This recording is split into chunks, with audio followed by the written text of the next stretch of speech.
Whoa. Need Chris? I want to thank everybody for coming today. This is the 29th annual Rock Scout Heritage Day.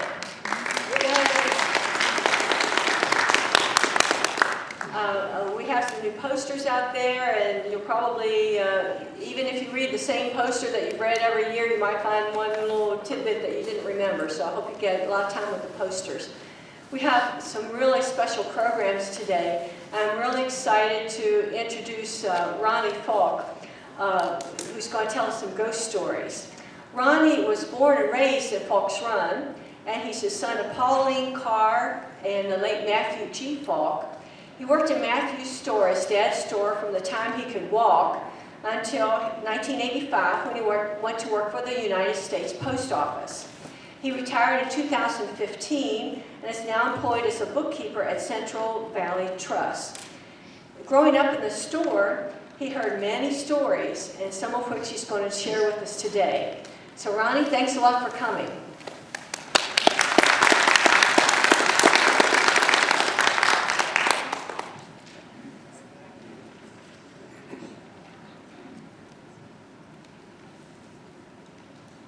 Well, I do thank you for the opportunity to be here today and to share some of the stories.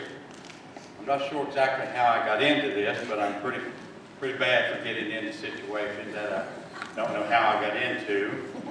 If I had to title this today, I would call it Grins, Ghosts, and Other Things. So we'll see how grins and the ghost and other things plays into this story today. Now first I want to make it clear that I am not here to try and to convince anyone that there is or that there is not a ghost. That is for you to decide. I'm only here to relay the stories that I have heard over the years.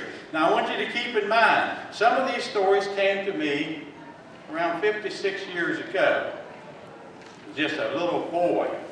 And I am not responsible for any details, or some of the memory is blurred, some of the stories that I've heard.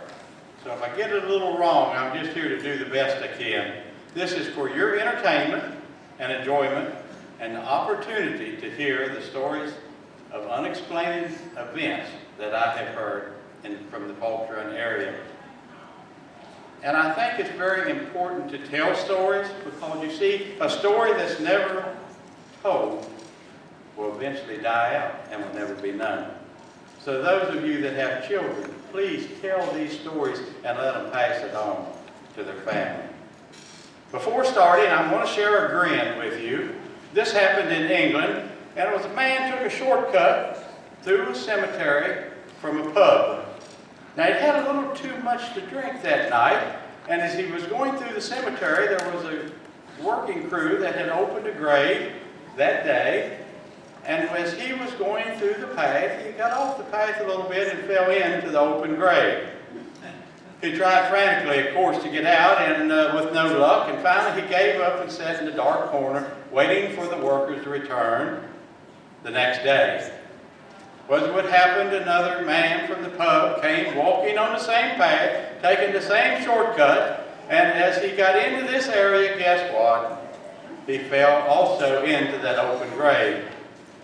He frantically tried to get out and just couldn't. And he said, what am I going to do? You know, and he's trying to dig out of this open grave. And then a man that was sitting in the shadows, the first man, said, "You just as well give up. I've been trying for a long time to get out of here." And the second man was able to get out. Now, was that motivation, or was that fear, or motivated fear? You know, I don't know. Oddly, I'm going to read some scripture this morning. And I'm going to start in Matthew, the 14th chapter, in the 22nd verse. And it says, "And straightway Jesus constrained his disciples to get into a ship, and to go before them unto the other side, while he sent the multitudes away. And when he had sent the multitudes away, he went up into a mountain apart to pray. And when the evening was come, he was there alone. But now the ship was in the midst of the sea, tossed with waves, for the wind was contrary. And in the fourth watch of the night, Jesus went unto them walking on the sea. And when the disciples saw him walking on the sea, they were troubled, saying, It is a spirit. And they cried out for fear. But straightway Jesus spake unto them, saying, Be of good cheer, it is I, be not afraid. Mark described that same event in Mark 6, verse 47. And when the evening was come, the ship was in the midst of the sea, and he alone on the land, and he saw them toiling. For the wind was contrary to them, and about the fourth watch of the night he came unto them, walking on the sea, and would have passed by them. But when they saw him walking upon the sea, they supposed it was a spirit, and cried out. I looked in the Strong's commentary, and that Greek word means apparition, ghost, or phantom. So this is mentioned in the Bible. Clark's commentary describes this, it is a spirit, as this, that the spirits of the dead might and did appear. And it was the doctrine held by the greatest and the holiest of men that ever existed. And a doctrine which the Cavaliers, the free thinkers, the bound thinkers of different ages have never been able to disprove. Now, off we go in the land of the unexplained. I want to start right out of Falls Run in the Linville area. My great uncle rented a farm, and my daddy would go over and help him plow. Now this was with a horse. That evening came, they ate supper, they talked a while, it was time to go to bed. He went up, got into bed, and he laid there for a little bit, and suddenly he heard the door open. He turned around, the door just slowly creaked open. He rolled over and went to sleep. The next morning, his aunt said, Now, Matthew, I want you to know, I did not open the bedroom door last night, but it probably come open, didn't it? Yeah. We said, we cannot keep that door shut. I said, what do you mean? He said, the latch is fine. It's one of those little metal bars you raise up, and another bar fell down in a metal groove. But we can't keep it shut. So he plowed that day, and that evening, the same thing, had supper, went up to bed. He laid there thinking, I wonder if that door was going to open. He said about 10 minutes, he heard the latch. The door creaked open slowly and just stood there. So I asked my daddy, I said, what'd you do then? He said, I just rolled over and went to sleep. Well, now I want to tell you, they say that generation that fought in the World War II and went through the Great Depression was the greatest generation that ever lived. And I think that proves it, because this generation would have found another bed, another room, and probably another house. So I have to give them credit for that. The door that would not stay shut. Now we'll move up to Folly Holler, up 259 across from the Falls Run Elementary School. Mr. Son of Frank passed away. They called the Rhodes Funeral Home to come pick him up.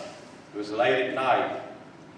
Because the road had washed out, they weren't able to get a vehicle up the road.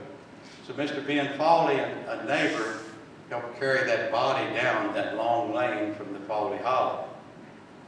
But as they came down to carry him, they looked over into the woods and could see a white figure following down along in the woods.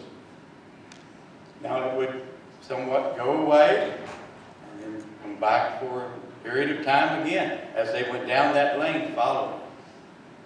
They could not explain it. The gentleman that gave me this, he researched. It was not a full moon. It wasn't really a light. It was just a light figure that followed them down that hollow. And he gave me a copy of the death certificate.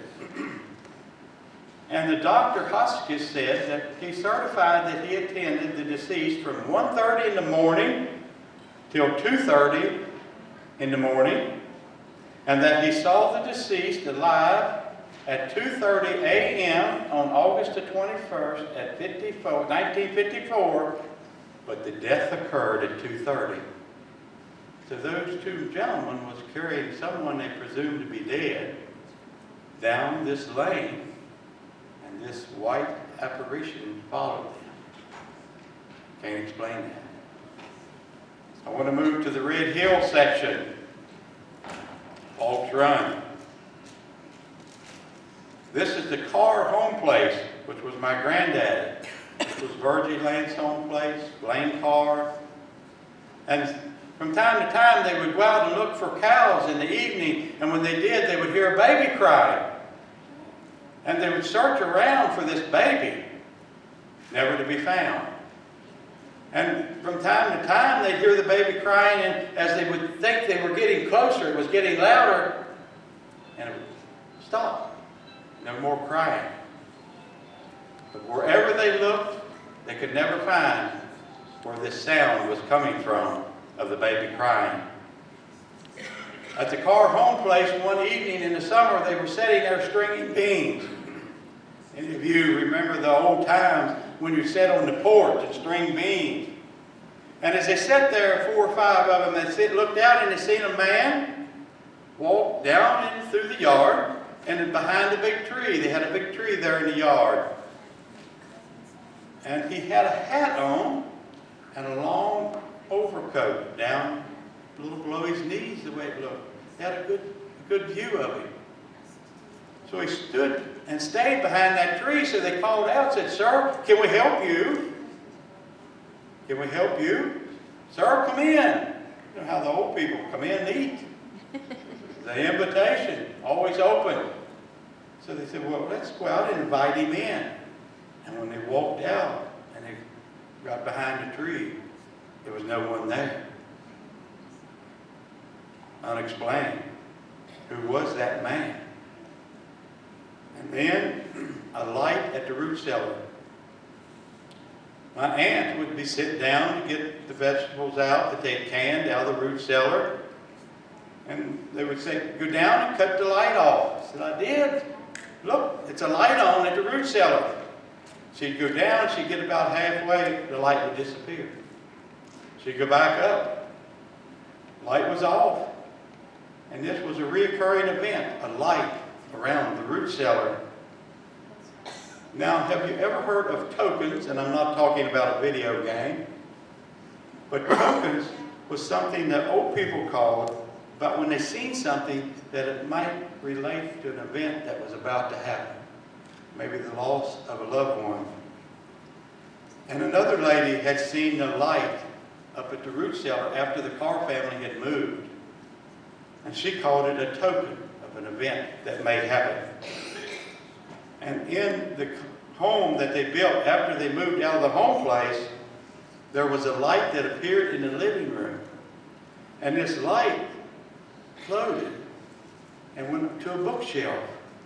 And it was around the bookshelf and then went in sort of to the books and disappeared. And this was the books of my great-granddad. And 3 days later, he passed away. And they called that a token. A sort of a grin is the car that was not there. We're now in Hopkins Gap, we're coming across the bridge, heading toward past Old Rueton Park. As you go around the turn and down the hill, the family's there. One summer night, heard a car, but no lights. The car would continue on Hopkins Gap. So it was told over at the store the next day, the ghost car. The car, sound, continued on. When that happened, when that news hit the stores, it wasn't long until the ghost car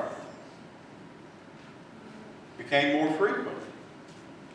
You could hear it, but couldn't see it. But then a little later, the car They never heard it again because Wayne Roadcap got another job during the day. As a young boy, he wanted to see how brave he could be, and in the darkest of night would try to drive home without his lights on. So that, you see, Wayne asked him what made him do such things. Now we go to Hopkins Gap Road again, and right across from, we know where Richard Cooper's home was, across from the Barclays. Richard went over on Third Hill, and he was hunting squirrels. He was sitting on a log in the woods, and everything was quiet, had his gun across his lap, and he heard something coming. Step, step, in the leaves. He said, that sounds like a deer. Richard told me this himself. And he said he watched and he couldn't see nothing, and it got closer and closer and he couldn't see anything. And he said then, as the sound got so close, he looked down, and in the leaves, there was actually depression of the leaves like footsteps, and no one there. No one. And he said, I sat on that log and scared to death. I couldn't move. And the steps went by me and I could see the leaves and moving. And he said, suddenly when I was able to move, I jumped up and ran all the way home. Didn't stop. And my mother said, what's wrong? He said, it took me a minute or two to tell her. He said, there was something that walked by me in those leaves that I couldn't see. And I want to tell you something. Richard Cooper was a man. If he told you something, that was right. But what was it?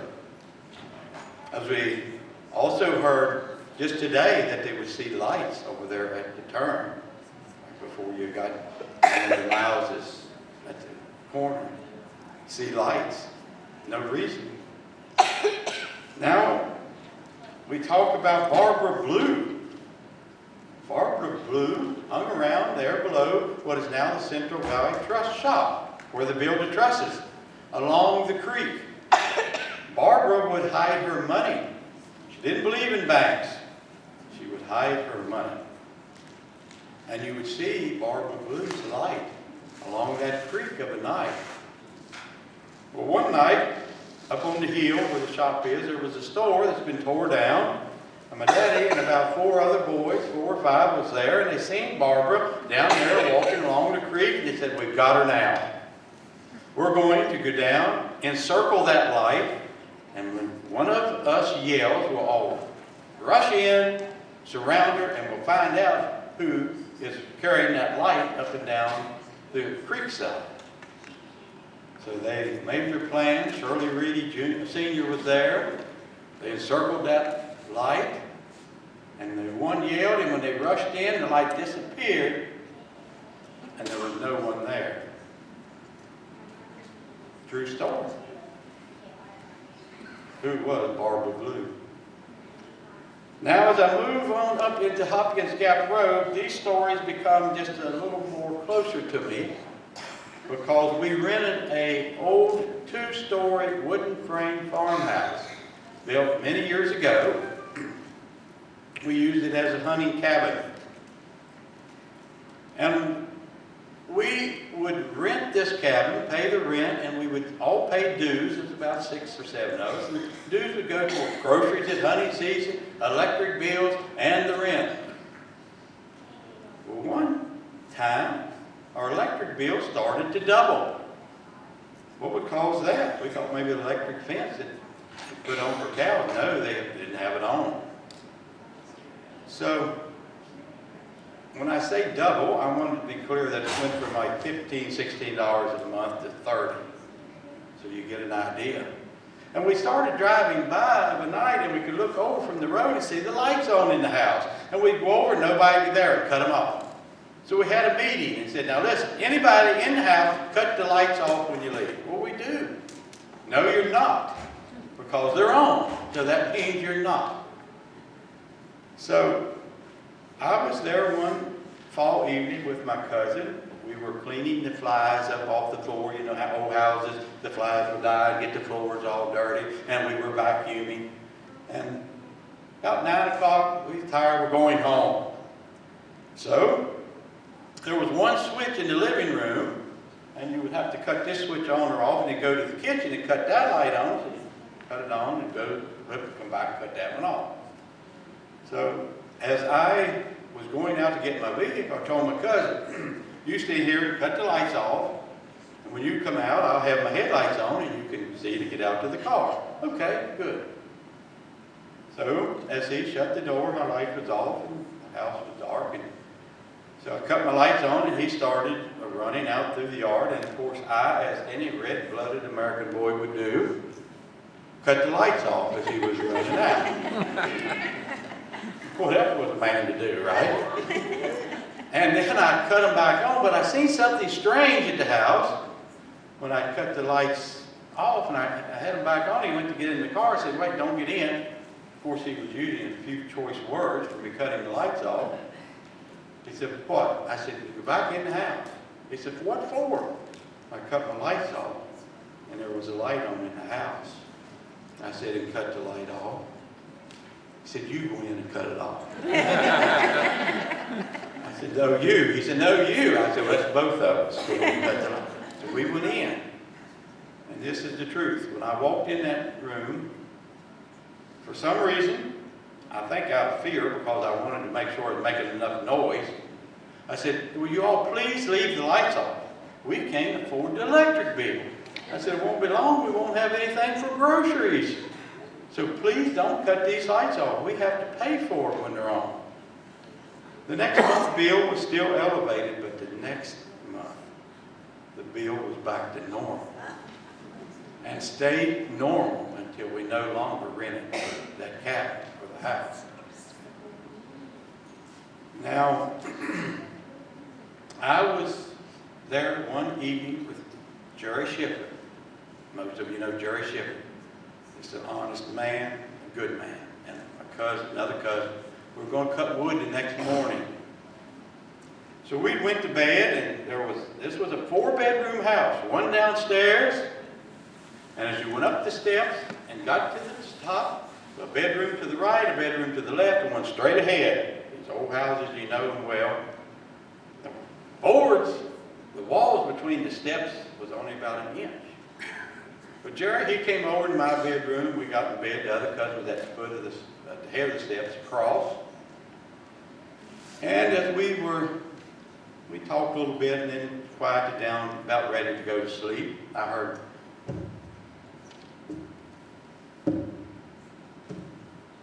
in the steps, coming up the steps. And I said, Jerry, who's that? Well, I don't know. I said, well, our cousin didn't go down, did he? No, we'd heard him. Well, who is it? He said, I don't know. Because we could see out the window and see a half a mile, no car came in. And we didn't hear him go down. And when they got to the top of the steps, about 30 seconds later, my bedroom door creaked open. And it was my cousin, stuck his head in, said, did one of you all go downstairs? No. Did you? No. Said, didn't one of y'all go downstairs? I said, no. He then turned to the door and pushed it shut, took the little latch and flipped it down and said, move over.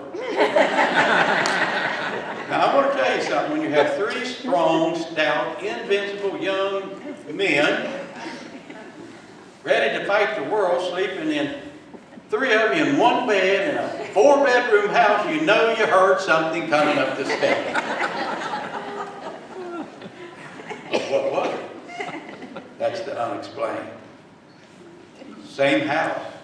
Y'all want to visit this house? There would be 3 to 4 individuals that had been tapped on the shoulder.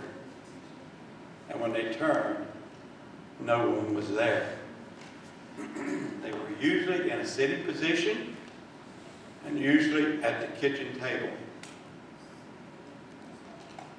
Now, one was a Morris boy, one was a Dove boy, another was Randy Shiflett, Jerry's brother. Now, I want to tell you, if Randy Shiflett tells me something, I believe it. He's a solid character. If you know him, you know what I mean. He was sitting, drinking coffee at the kitchen table, and someone tapped him on the shoulder, and they turned around, and no one was there. So this just became something that's what it was. It was what it was.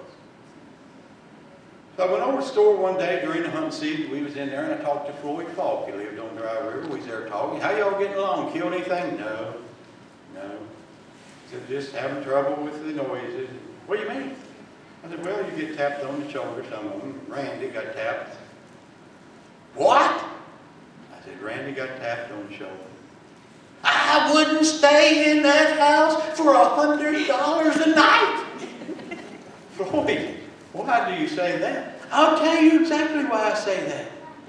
He said there was 2 young girls that lived in that house years ago, their family. And he said neither one of those girls could speak. They were mutes. And he said, I was sitting at that kitchen table drinking coffee one morning, talking to their dad. I was going to buy something off of him, a cow or something. And he said, when I was sitting there, someone pecked me on the shoulder. And I turned around, and there was them little girls like this, Mooney. They wanted a penny or a coin to go buy candy. And he said, years ago, one of those little girls, and this is the way I remember his story, went in to the storage area because they had bought poison because something was getting into their chickens, and a fox or a coon or something, and they put poison out and they stored it in that pantry. And one of those little girls got into that, and it smelled sweet, and they drank it, and they died. That gives you a cold chill. But that's the true story. The person that would tap you on the shoulder. I also heard of a story of a carriage and a horse. A man was coming down Hopkins Gap at night. It was pretty late. They got almost to the Hoover Bridge, and he come around the turn. Here came a horse running as hard as it could with a carriage, and both lights were swinging, one lantern on each side of this carriage. And as they swung, this horse, he had to get out into the grass. And this carriage, when it went by him, disappeared when it passed him. And he looked in his rear view mirror, no carriage or horse behind him. Explain that.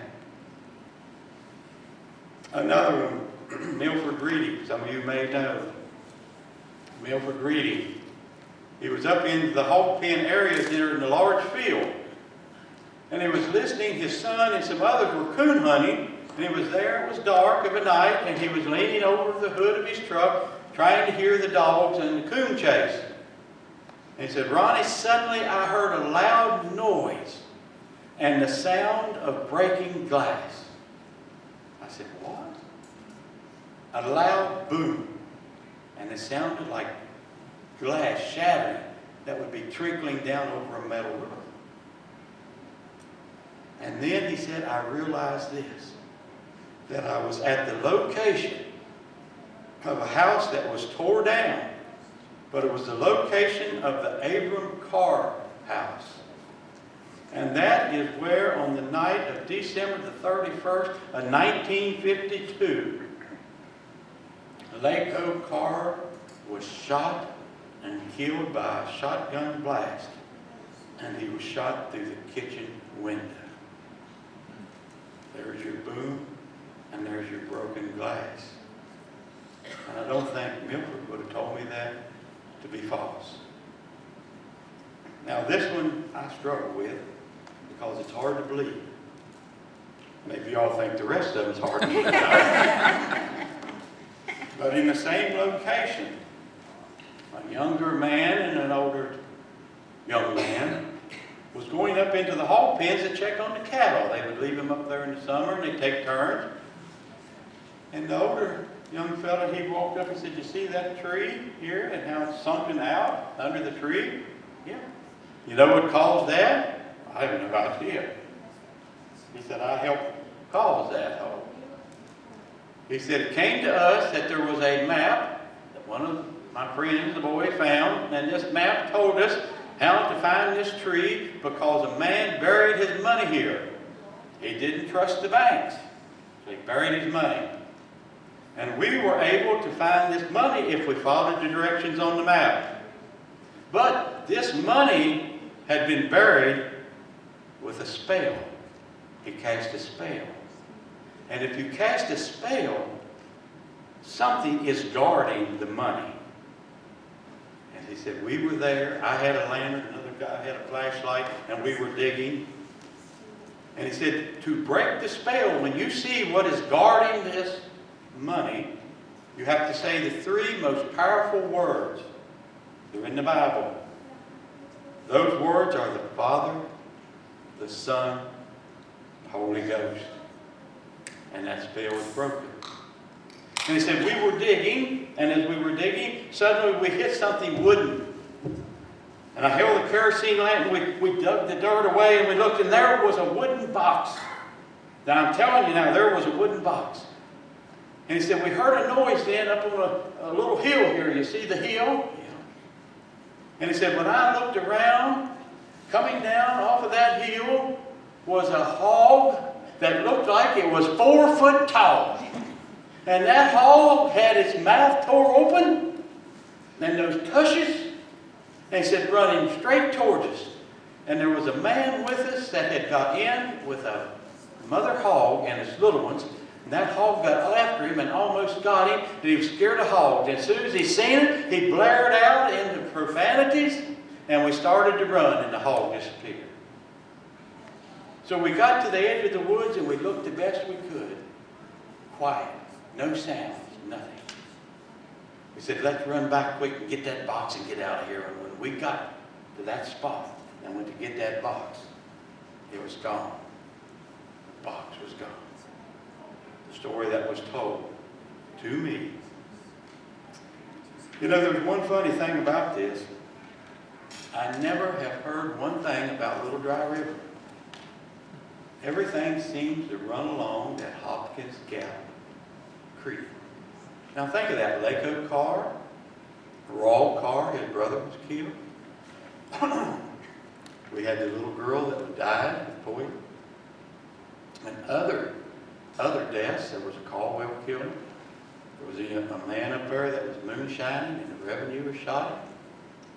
But it just dawned on me. Isn't that strange? And if you know something about Little Dry River, email me. Ron Fulk, ronfulk@aol.com.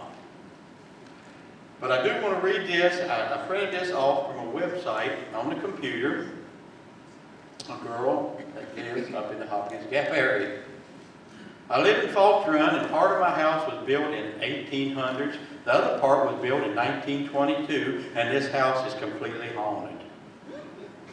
I've had so many experiences in the house. I've been touched. My doorknobs have been shaken.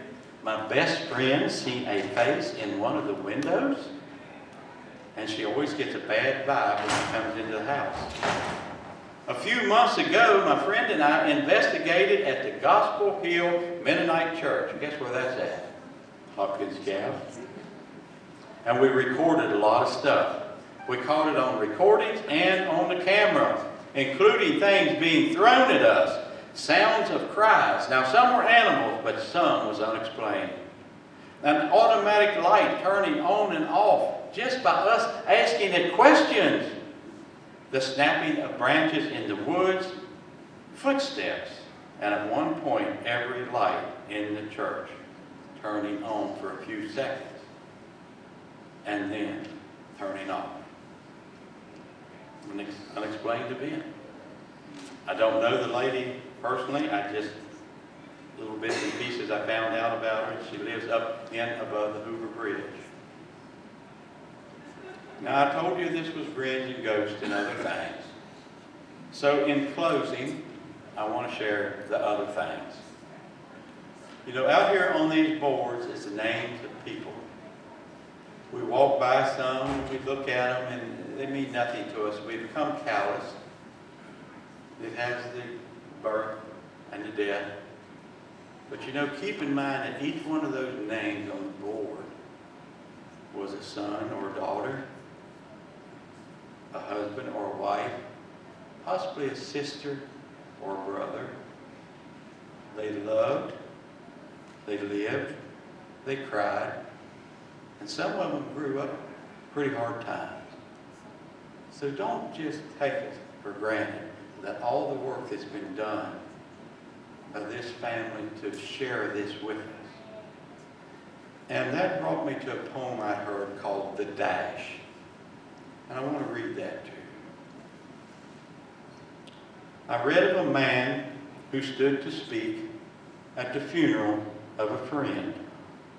He referred to the dates on the tombstone from the beginning to the end. He noted that first came the date of birth, and he spoke the ending date with tears. But he said what mattered most of all was that little dash between those years. For that dash represents all the time they spent alive on earth, and now only those who knew them knew what that little line was worth. For it matters not how much we own, the cars, the house, even the cash. What matters is how we live and love, and how we spend our dash. So think about this long and hard. Are these things you'd like to change? For you never know how much time is left that we can still be rearranged. So be less quick to anger and show appreciation more and love the people in our lives like you've never loved them before. If we treat each other with respect and more often wear a smile, remembering that this special dash might only last just a little while. So when your eulogy is being read, with your life's actions to rehash, will you be proud of the things they say about how you lived your dash? And the disciples saw him walking on the sea. They were troubled, saying, "It is a spirit."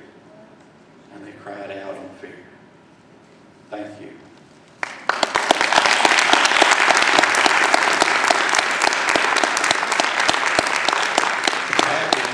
You want to add anything? Pat might be out.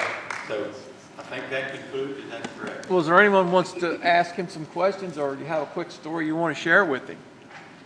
If you have any questions, it's hard to answer questions on something you don't know the answers to. I'll explain. Does anyone have any questions? Yes. I do. You didn't know the name of the family that lived there with the two little girls? The family name? No, but back in the 90s, or the 80s, it was in the 80s, they said that the other girl, I think they were twins, and that she lived in Timberville. And you know how those things are, that you want to do something, but you never do? I would have just liked to went down and talk to the other sister. But then again, you feel a little uncomfortable because would she want to think that maybe there was a spirit there that was still there? Because I don't understand these things. The Bible says we will have mysteries, because the Bible's clear. It says, absent from the body is present with the Lord. And I believe that. The Bible, I believe that 100%. So that is a hard thing. But then when the Scripture relates to this spirit, and that's the reason I read that Scripture. Does that help any? I mean, is there any other? All right. I thank you. Thank you. Thank you.